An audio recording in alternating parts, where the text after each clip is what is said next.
말씀을 봤는데 이따가 또 함께 나누겠고요. 우리 지난주에는 들리나요? 라는 제목으로, 들리십니까? 라는 제목으로 말씀을 나눴는데요.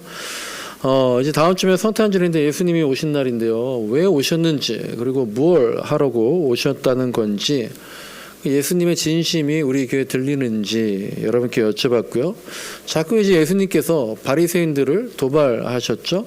지나치게 창의적이시고 너무 선을 넘나드시고, 그런 예수님 모습 보면서 우리가 내가 정말 젠틀하게 친절을 베풀 것인지, 혹은 무모할 정도의 사랑을 베풀 것인지, 때로는 둘 중에 하나를 선택해야 될 때가 있다. 그런 말씀을 드렸고요. 누가복음 6장에서 예수님이 이제 한 손이 오그라들었다, 그 사람에게 네 손을 뻗어라 라고 말씀하셨다고 하는데, 제가 이제 우리에게는 꾸깃꾸깃한 접혀있는 그런 마음들, 내 마음이 혹시 그렇게 접혀있고 구겨져 있다면 네 마음을 반듯하게 펴라 라고 우리에게 들릴 수 있다, 그런 말씀을 드렸는데, 중요한 건 그거인 것 같아요. 예수님의 그 말씀을 들었을 때에 바리새인들은 격양된 모습을 보였거든요. 나는 바리새인처럼 그렇게 격양된 모습을 보일 건지, 아니면 그 손이 오그라든 사람처럼 이제 살았구나 라는 생각을 가지고 예수님 말씀을 들을지, 우리가 어느 입장에서 예수님 말씀을 들을지, 그거를 생각해 볼 때 우리가 정말 어느 편인지, 어느 걸 택하는 것인지를 알 수 있을 것 같습니다. 오늘은 거룩한 성탄절이라는 제목으로 말씀을 나누려고 합니다. 오랜만에 정말 눈이 많이 왔죠. 어제 막 눈 쓸다가 안 하던 짓 하니까요, 허리가 또 옥신옥신하고요. 근데 눈이 많이 오니까 이제 성탄절 같죠. 그리고 이제 올해도 성탄절을 맞아서 백화점들의 성탄 장식이 또 경쟁이 치열한 것 같아요. 옛날에는 제일 유명한 데가 그냥 뭐 유명하다 어쩌다도 아니고 그냥 서울의 롯데백화점 본점이 제일 그래도 인증샷을 찍는, 사진 찍기 좋은 그런 데 같았는데, 작년에는 이제 신세계백화점이 엄청난 스케일을 선보이면서 언론의 조명을 많이 받았죠. 그래서 올해 이제 백화점들이 경쟁이 더 치열해졌다는데, 올해는 어디가 성탄 장식 인증샷이 유명한가요? 명소가 어딘지, 뭐 계룡시장, 네, 계룡으로 또 이사 가셨다고 바로 계룡시장으로, 도마큰 시장이 더 좋습니다. 네. 계룡시청이요. 네네네. 네. 올해 이제 잠깐 들어보니까 백화점 중에 뭐 현대백화점 무역센터점 유명하다는 것 같고, 다른 백화점들도 상당히 막 장식을 했다는데, 제가 이제 어제 설교 준비하면서 인터넷을 좀 검색하다 보니까 제일 유명한 곳이 어디다, 이게 이제 한 번에 검색이 안 되더라고요. 몇 번 검색을 해봤는데 어디가 올해 인증샷 명소다, 이게 잘 한눈에 안 보여서 제가 이제 검색을 더 해보려다가 무슨 생각이 들었냐면요, 이게 뭐라고 내가 지금 설교 준비하다가 이걸 찾고 있나. 성탄절하고 백화점 크리스마스 장식이랑 무슨 상관이 있다고 이걸 눈을 부릅뜨고 검색하고 있나, 막 이런 생각이 들더라고요. 성탄절 같다, 성탄절 같아요. 성탄절답다. 아까 제가 왜 성탄절 같다라고 느꼈다 그랬어요? 눈이 많이 오니까, 어저께 진짜로 막 눈이 많이 오고 쌓이니까. 그리고 이제 정말로 백화점 크리스마스 장식 같은 거 보면 성탄절 같다는 거죠. 그리고 또 이제 뭘 보면 성탄절 같다라는 느낌이 드셔요? 여러분들 아마 이제 시내 나갔더니 캐롤도 요새 캐롤이 들립니까? 하도 안 나가봐서 진짜. 뭐 하여간 뭐 캐롤도 들리고, 또 이제 가게마다 조명 또 인형들로 장식한 거 보고, 또 이제 뉴스 보다 보면 올해는 성탄절 케이크 10만 원이네, 20만 원이네, 막 그런 뉴스를 보고 하다 보면 성탄절 같다는 걸 여러분들 느끼시겠지만, 저는 그래도 이제 목사잖아요. 제가 이래봬도 목사입니다. 저는 그런 걸로 성탄절 같다는 생각은 안 하겠죠.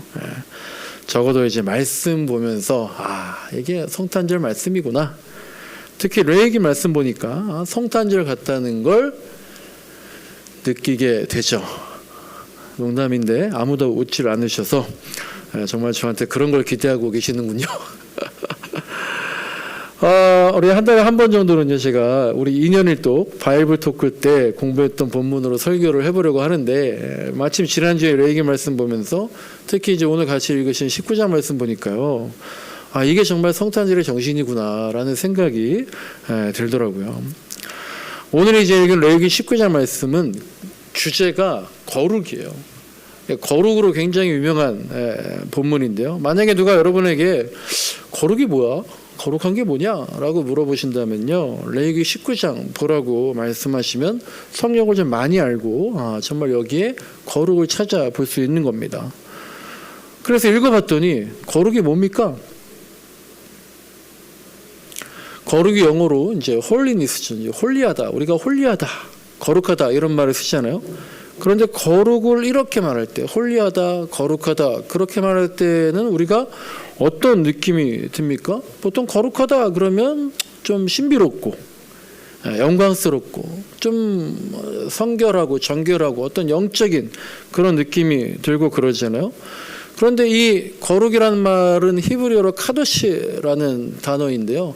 이거는 우리가 좀 들어보신 것처럼 거룩하다라고 할 때 거룩은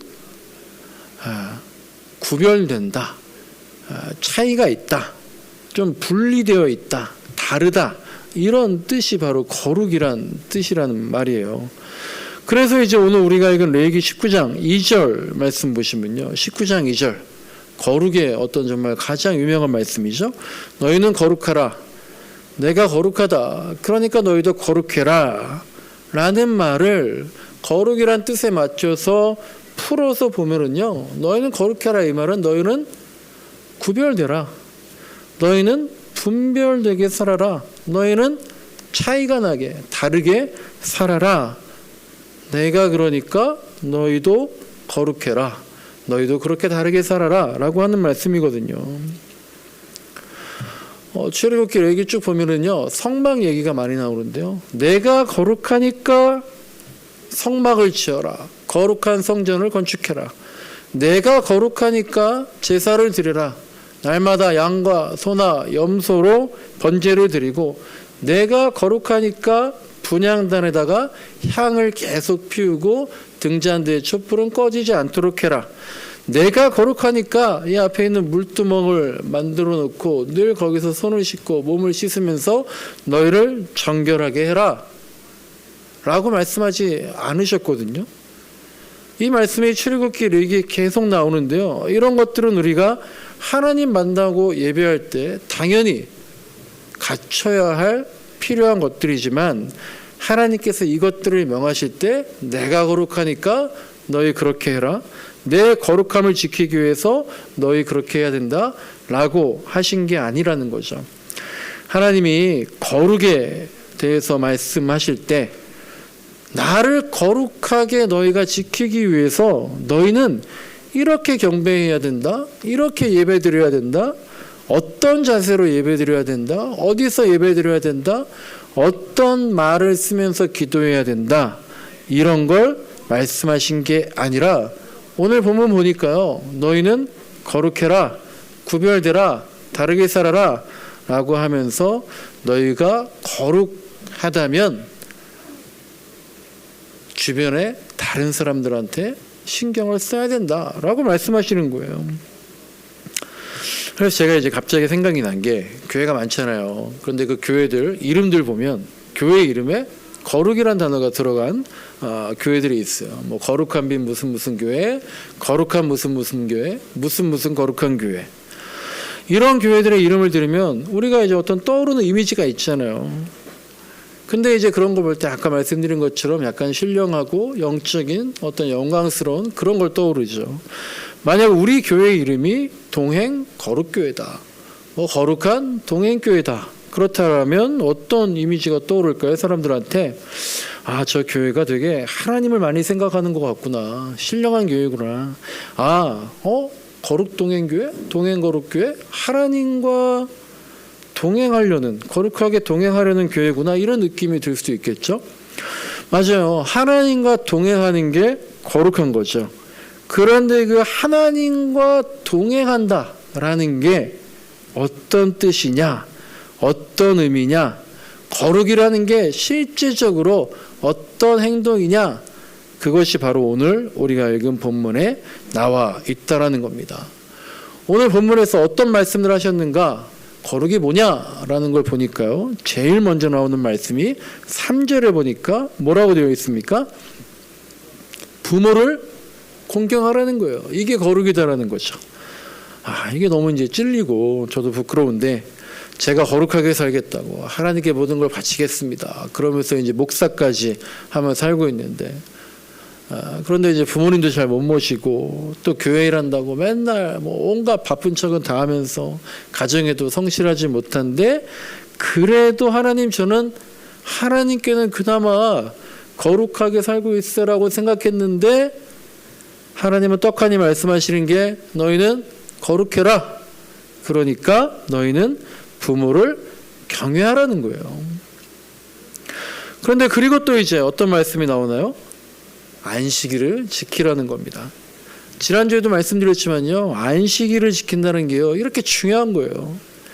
안식일을 지킨다는 게 바로 구별된 것, 특별히 다른 것, 거룩하다라는 겁니다.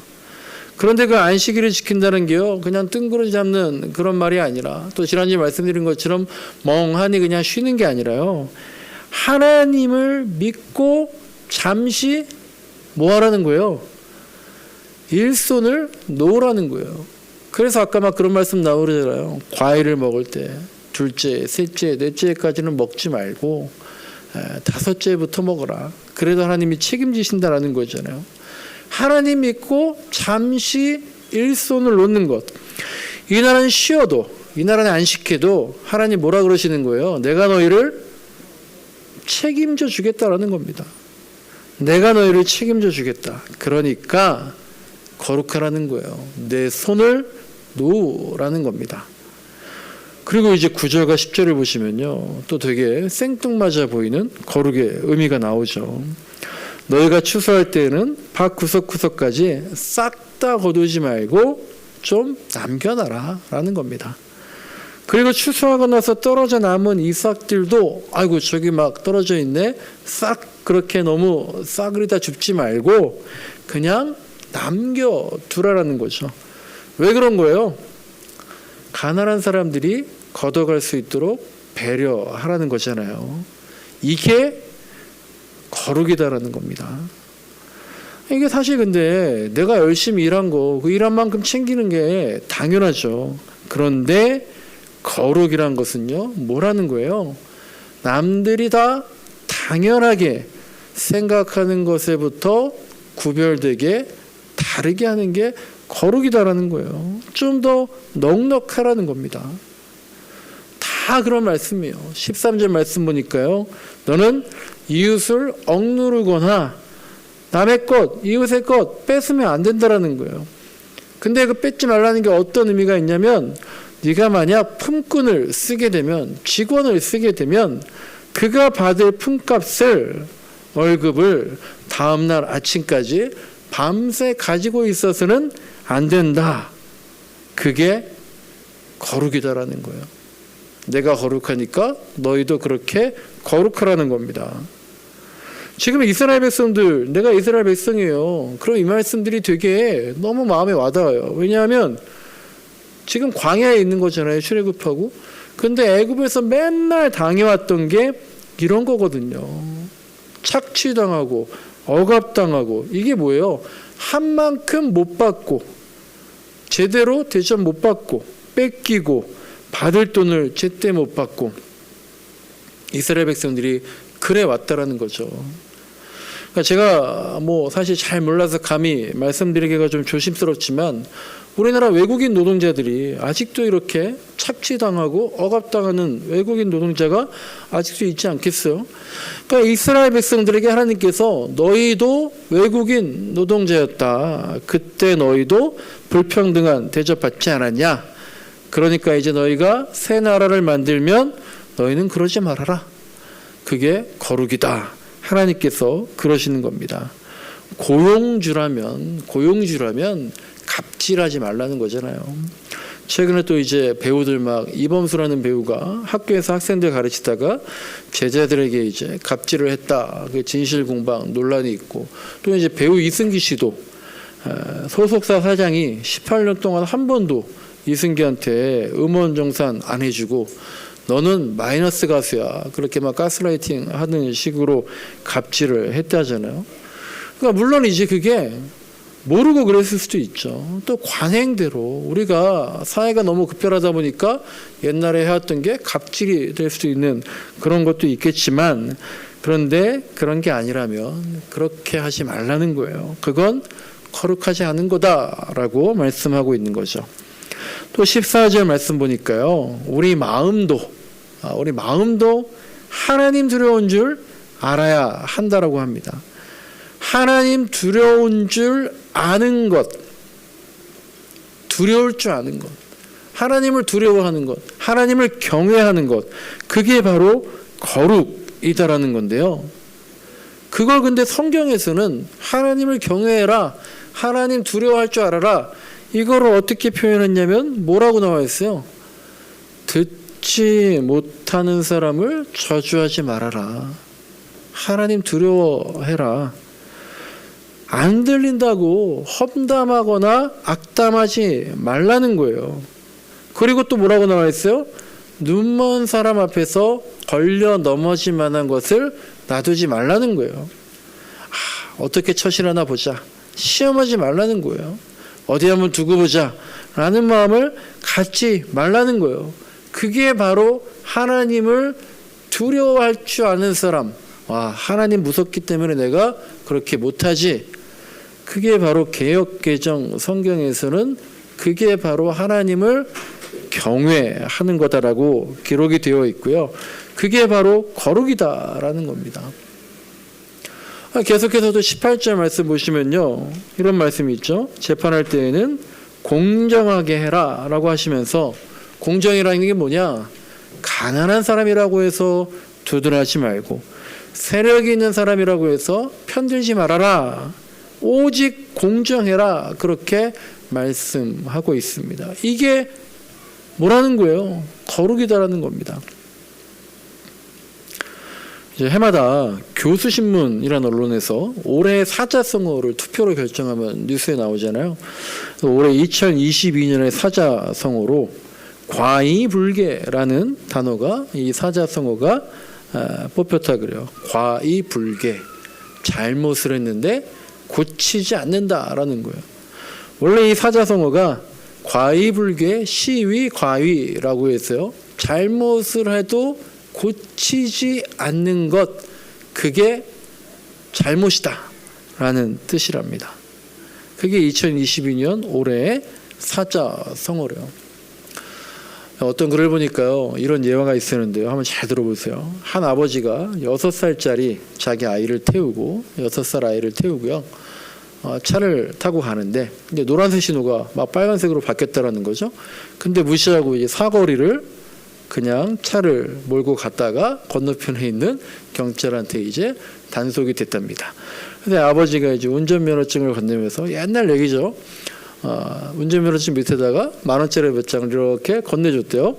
그러니까 경찰이 그걸 딱 받으면서 그냥 가라고 이제 보내줬다라는 겁니다. 그러니까 이 꼬마 아이가 그걸 보면서 신기한 듯이 바라보니까 아버지가 아들한테 뭐라 그랬다라는 거예요. 야, 괜찮아 얘야, 다들 그렇게 한단다 라고 그랬다는 거죠. 그리고 이제 아이가 커서 대학생이 됐대요. 그래서 방학 때 아르바이트를 과일 가게에서 하는데, 그 과일 가게 주인 아저씨가 지날 때에는 이제 싱싱한 과일들 잘 놔두고 뒤에다가 이제 오래된 과일 숨겨놨다가 손님이 이거 주세요라고 하면 몇 개를 이렇게 바꿔서 오래된 과일을 끼워 넣어서 이렇게 파는 방법을 이 학생한테 가르쳐 줬다라는 거죠. 그러면서 이제 그 학생한테 그렇게 말했다는 거죠. 괜찮아 학생, 다들 이렇게 팔아라고 했다는 겁니다. 이 학생이 이제 대학을 졸업하고 성년이 돼서 취직을 했답니다. 근데 이제 회사에서 계속 일하다가 큰 횡령 사건을 저질러서 감옥에 수감됐대요. 그 소식을 이제 듣고 부모님이 달려와서, 아이고 얘야 너 왜 이렇게 됐냐라고 하니까 그 아이가 아빠한테 뭐라고 얘기했다는 거예요? 아유 괜찮아요 아버지, 다들 그렇게 해요. 전 그냥 재수가 없어가지고 걸렸을 뿐이에요. 그렇게 얘기했다라는 거죠. 다들 그렇게 한다는 겁니다. 다들 그렇게 하죠. 오늘 본문 16절 보니까요. 16절에 너희는 이 사람 저 사람에게 남을 헐뜯는 말을 퍼뜨리지 말아라 라고 하지만 다들 그렇게 한다라는 거죠. 이어서 하시는 말씀이 내 이웃의 생명을 위태롭게 하면서까지 너한테 이익을 보려고 하면 안 된다 라고 말씀하시지만 다들 그렇게 한다라는 거예요. 그러니까 지금 하나님 말씀하시는 거예요. 다들 그렇게 하니까 하나님께서 뭐라고 하시는 거예요? 너희는 거룩해라. 다들 그렇게 하니까 너희는 그러지 말아라. 그게 거룩이야 라고 말씀하시는 겁니다. 그러니까 거룩은요 그냥 안 보이는 게 아니라요 정말 눈에 적나라하게 보이는 실제인 거예요. 말씀을 정리합니다. 다음 주면 성탄절인데요. 예수님이 오신 날이죠. 예수님도 우리에게 당연히 내가 거룩하니까 너희도 거룩하라 그렇게 하실 겁니다. 예수님 말씀하시는 거룩의 의미도요 오늘 본문의 말씀과 다르지 않을 거예요. 예수님 오셨을 때 처음 하신 말씀도 이런 말씀들이잖아요. 그리고 거룩은 뭐라는 겁니까?